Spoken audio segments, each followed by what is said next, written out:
अभी भी पराजित नहीं हुआ हूं कर्ण। तुम इस प्रकार द्रोण छोड़कर नहीं जा सकते।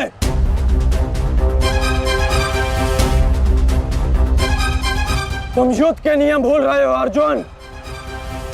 युद्ध का नियम है कि महारथी ही महारथी के साथ द्वंद्व कर सकता है, और तुम रथ विहीन हो, इसलिए मैं तुम्हारे साथ द्वंद्व नहीं कर सकता।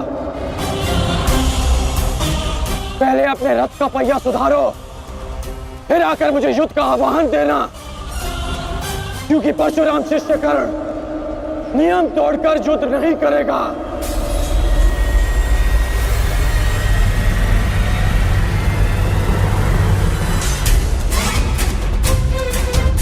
चलो सत्यसेन।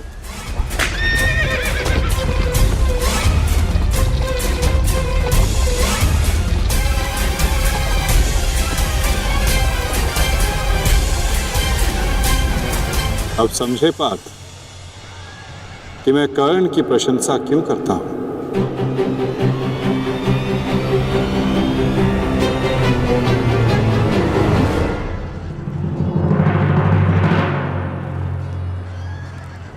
मानता हूं कि आपका वध करना काकाश्री की प्रतिज्ञा थी। उनकी प्रतिज्ञा को भंग करने का दंड मैं सह लूंगा, परंतु आज अपनी माता के अपमान का दंड मैं आपको अवश्य दूंगा।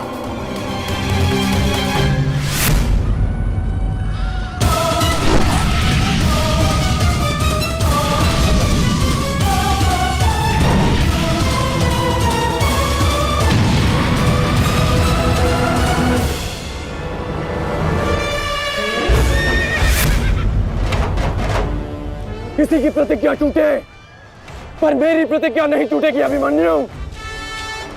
और मेरी प्रतिज्ञा है कि जब तक मैं जीवित रहूंगा, मेरे मित्र के प्राण नहीं जाएंगे।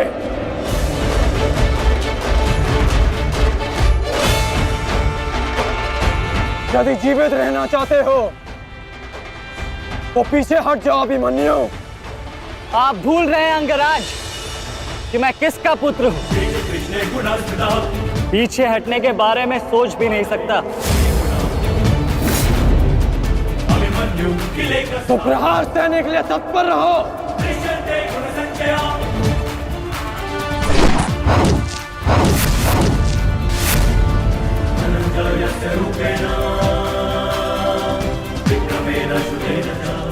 ये मेरे लिए पर्याप्त नहीं अंगराज।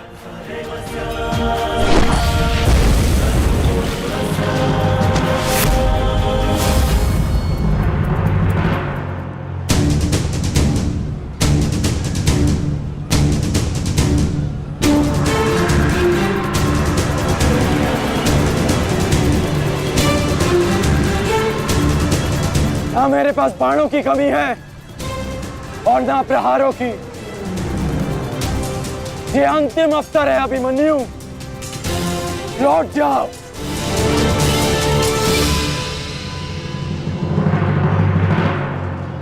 तो मेरे तुनीर में भी उत्तर प्रस्तुत है अंगराज।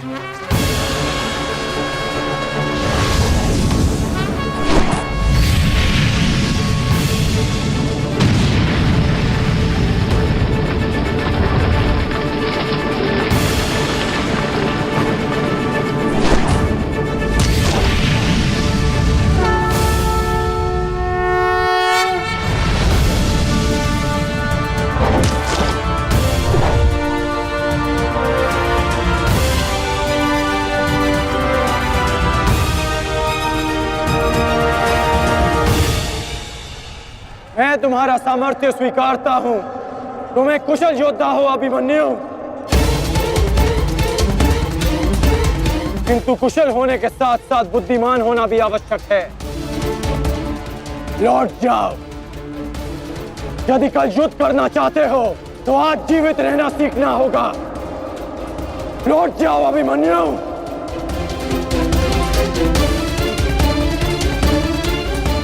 एक योद्धा के लिए आज या कल नहीं होता अंगराज। उसके लिए केवल वो ही पल होता है जिसमें वो मृत्यु के सामने खड़ा होता है।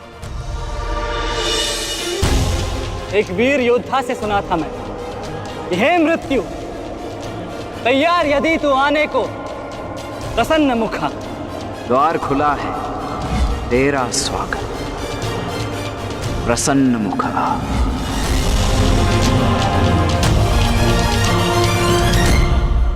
मुझे रोकने का अब केवल एक ही अस्त्र है आपके पास, या आपको मेरा वध करना होगा। तो लीजिए अंगराज, अपने पुत्र के मृत्यु का प्रतिशोध लीजिए। आपके समक्ष आज वो योद्धा खड़ा है जिसके पिता ने आपके पुत्र का वध किया था। प्रतिकार कीजिए अंगराज, रुके क्यों है? क्योंकि जो पीड़ा मैंने सही, मैं नहीं चाहता कि वो पीड़ा मेरा शत्रु भी सहे। पुरुषसेन ने अपना विकल्प स्वयं चुना था। वो रणभूमि छोड़कर जा सकता था, परंतु उसने मृत्यु चुनी। गर्व है मुझे तुम जैसे युवा योद्धाओं पर, जो अपना कर्तव्य पूर्ण करने के लिए सदैव तत्पर रहते हैं। मैं जानता हूं कि तुम पीछे नहीं हटने वाले अभिमन्यु, परंतु मुझे भी अपना कर्तव्य पूर्ण करना है।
तुम्हें देखकर मुझे अपना बचपन स्मरण हो रहा है। अभी तुम्हारा जीवन आरंभ हुआ है बस। इसे इस प्रकार व्यर्थ मत करो।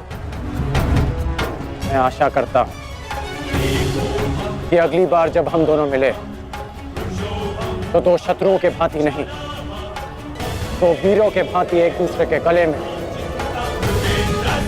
अभी तुम्हारा जीवन शेष है।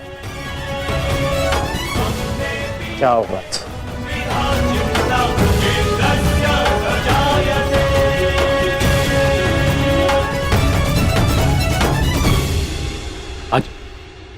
आज कौरवों की विजय हुई है गांधारी। पांडवों की एक अक्षुणी सेना को ध्वंस कर दिया है हमने आज। भीम हमारे एक भी पुत्र को क्षति नहीं पहुंचा पाया, एक भी।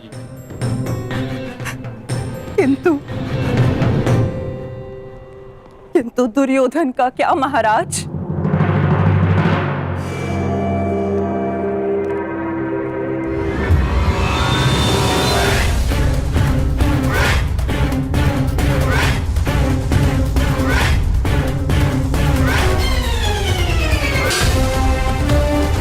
मित्र,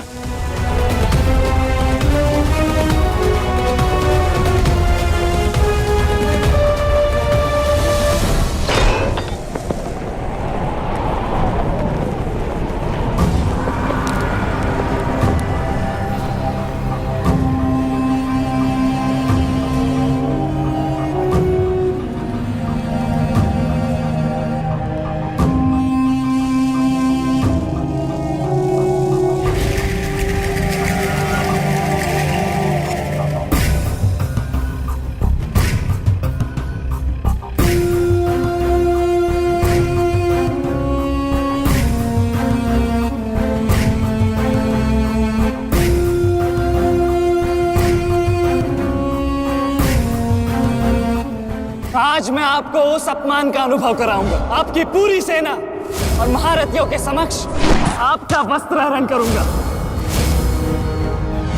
परंतु आज अपनी माता के अपमान का दंड मैं आपको अवश्य दूंगा।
दुर्योधन, रुकिए ज्येष्ठ, ऐसा मत कीजिए।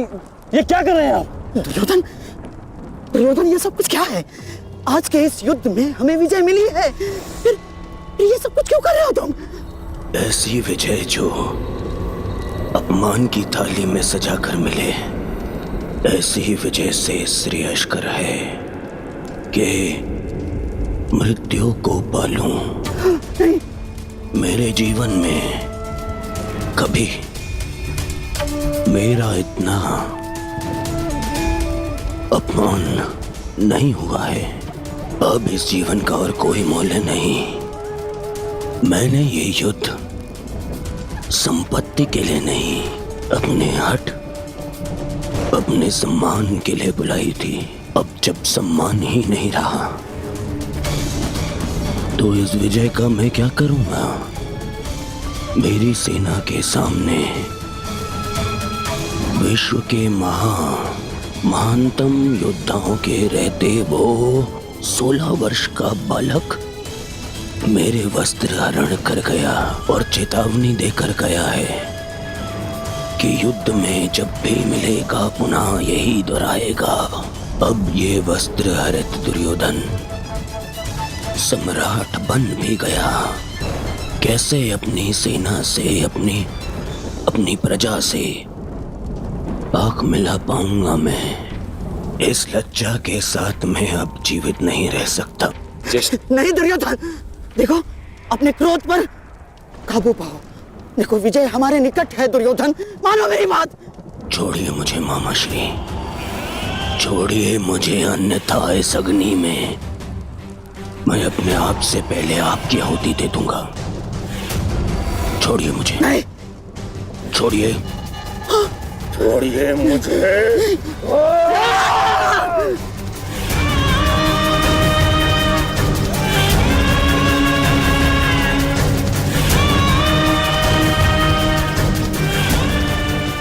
नहीं, नहीं दुर्योधन, देख क्या रहे हो मूर्खों? कोई रोको इस अनर्थ को।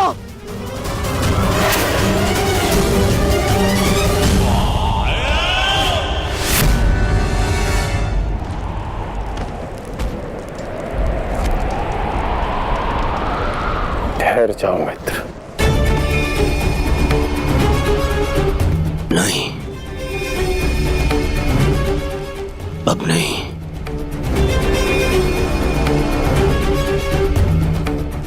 क्रोध में विवेक मत खो बैठा।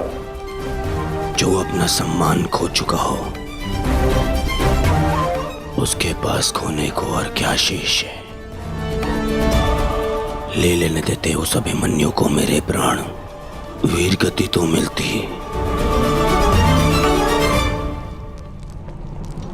सारी सेना के सामने मेरा वस्त्र हरण कर गया वो बालक, जिन पांडवों का सर कटा हुआ देखना चाहता था, उन्हीं का बालक मेरा सर झुका गया। संसार के सारे योद्धा देखते रह गए और वो बालक मुझे अपने बाणों के चक्र में फंसा गया। मैं ये अपमान सहन नहीं कर सकता। क्या करूंगा जीवित रह गए जब संसार के सामने शीश उठाकर चल भी नहीं सकता मैं। इसीलिए अब मैं अग्नि स्नान करूंगा।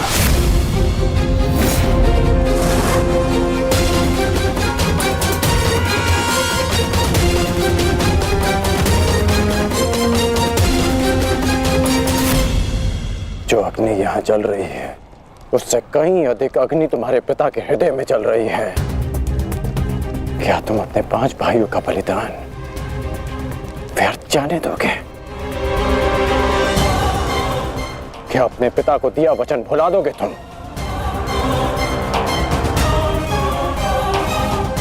अपने चारों ओर देखो मित्र, क्या ये सब व्यर्थी अपने प्राणों के साथ खेल रहे हैं? जो वीर गति को प्राप्त हुए हैं, क्या उनका बलिदान व्यर्थ जाने दोगे तुम? तुम्हारे अनुज, तुम्हारे मामाश्री, तुम्हारे गुरुदेव, ये सब तुम्हारे सम्मान, तुम्हारे अधिकार के लिए लड़ रहे हैं और तुम अपने कर्तव्य से मुंह मोड़ना चाहते हो। पूछो अपने सैनिकों से कि आज जो युद्ध में हुआ कि क्या वो उससे लज्जित हैं या वो कल युद्ध में उसका प्रतिशोध लेंगे? बोलो सैनिकों, प्रतिशोध लेंगे, प्रतिशोध लेंगे, प्रतिशोध लेंगे।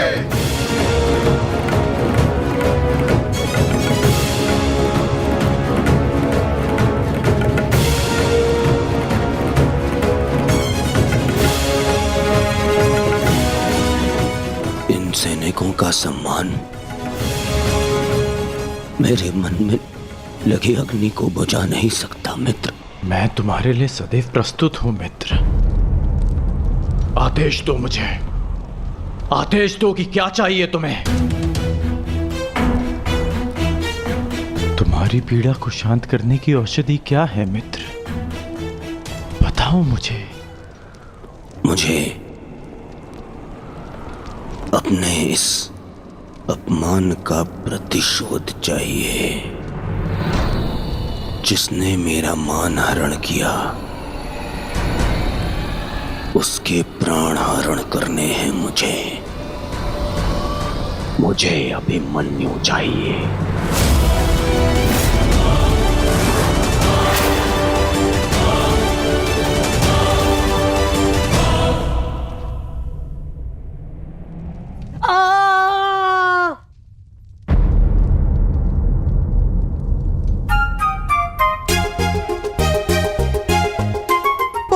पीड़ा हो रही है ना इन्हें? पीड़ा? अभी तक मैंने इसके घाव को छुआ भी नहीं है। अभिमन्यु तुम्हें सताने के लिए उपक्रम कर रहा है उत्तरा। बहुत बुरे हैं आप। और तुम बहुत डरपोक। एक योद्धा की पत्नी के मन में इतना भय शोभा नहीं देता उत्तरा। ये घाव हमारे लिए आभूषण होते हैं।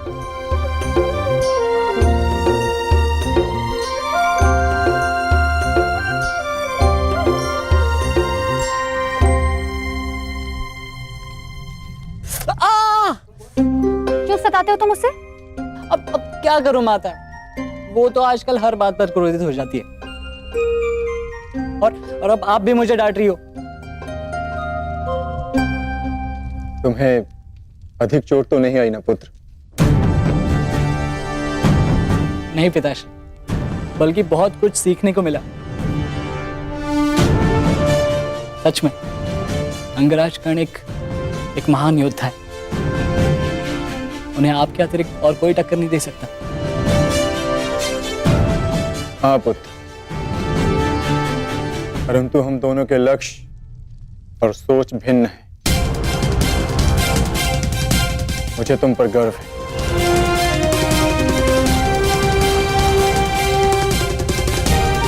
गर्व तो होना ही चाहिए। आज अभिमन्यु ने दुर्योधन को उचित उत्तर दिया।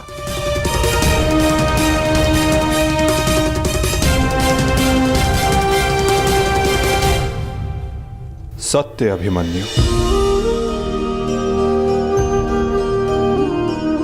आज तुमने जो युद्ध भूमि में किया वो अद्भुत था,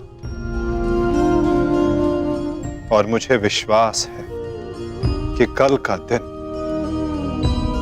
इतिहास में तुम्हारा नाम सदैव के लिए अमर कर देगा अभिमन्यु।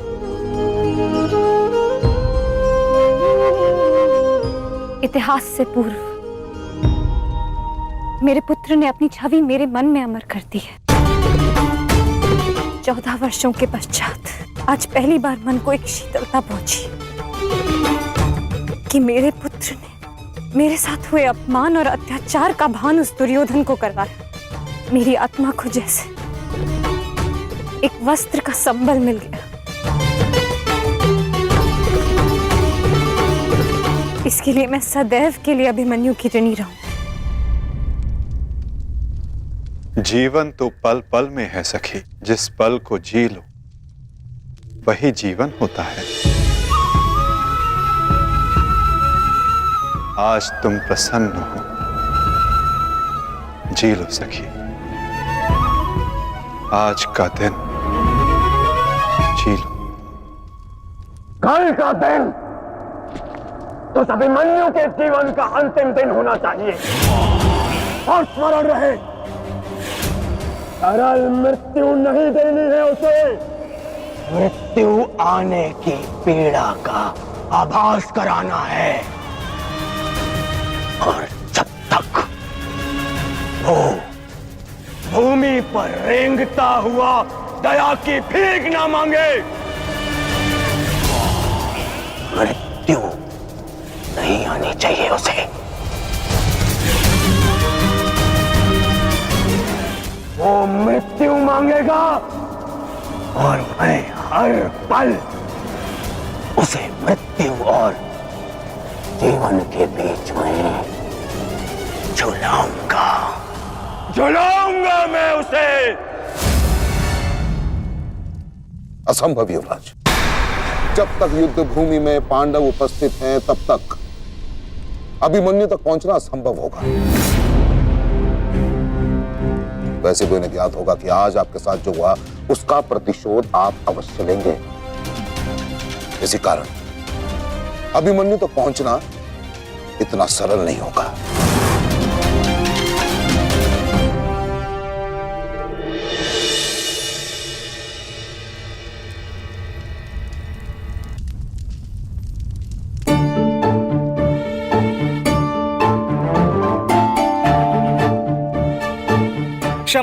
क्षमा कर दो, भूल हो गई बस। अच्छा क्षमा भी कर दो।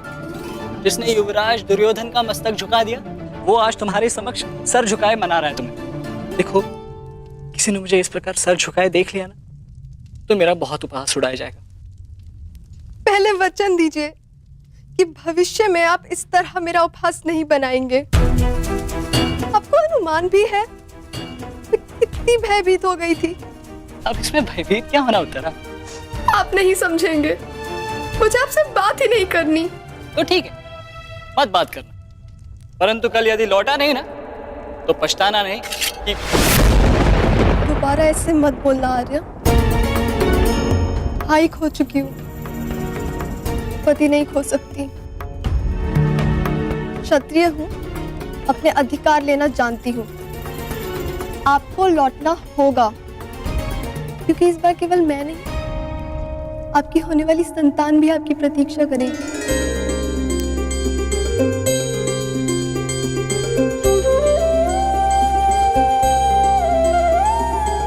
सत्य उत्तरा?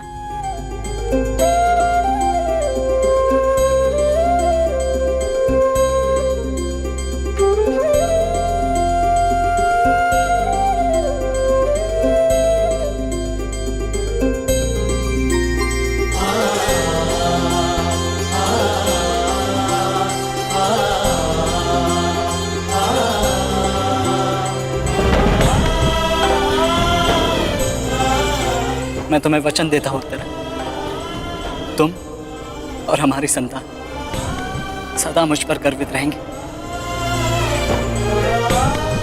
जानती हूँ आपकी संतान बहुत भाग्यशाली है। उसे अपने पिता की शौर्य गाथा सुनने को मिलेगी। गाथाएं विजय के साथ होती है उत्तर, और विजय अभी शेष है। युद्ध शेष रहे या ना रहे, उस अभिमन्यु के प्राण शेष नहीं रहने चाहिए आचार्य। आप सेनापति तीरगत के वीर नरेश शर्मा, मध्य नरेश शैल्य, अश्वत्थाम महाराज, इतने वीरों के होते हुए भी क्या एक बालक को बंदी बनाया नहीं जा सकता? तुम्हारे प्रतिशोध के लिए केवल कुशल योद्धाओं की नहीं, बल्कि एक उत्तम योजना की आवश्यकता है मेरे होने वाले सम्राट। हमारी सफलता एक उत्तम योजना में छिपी है।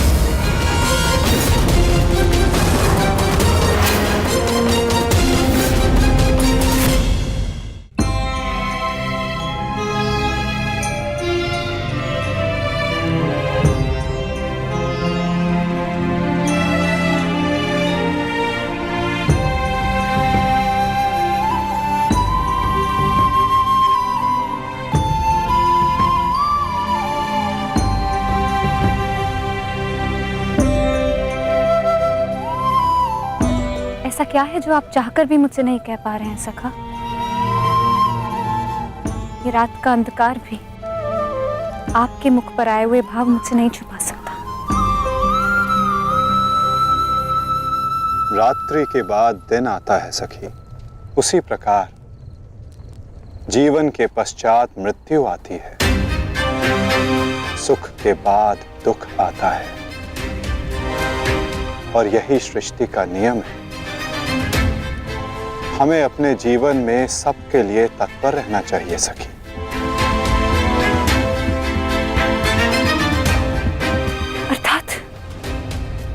अर्थात जो मेरा भय है, क्या वो सच होने वाला है माधव?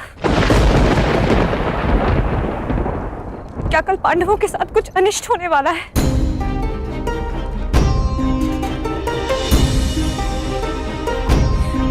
आप तो सब जानते हैं ना सखा। बताइए मुझे।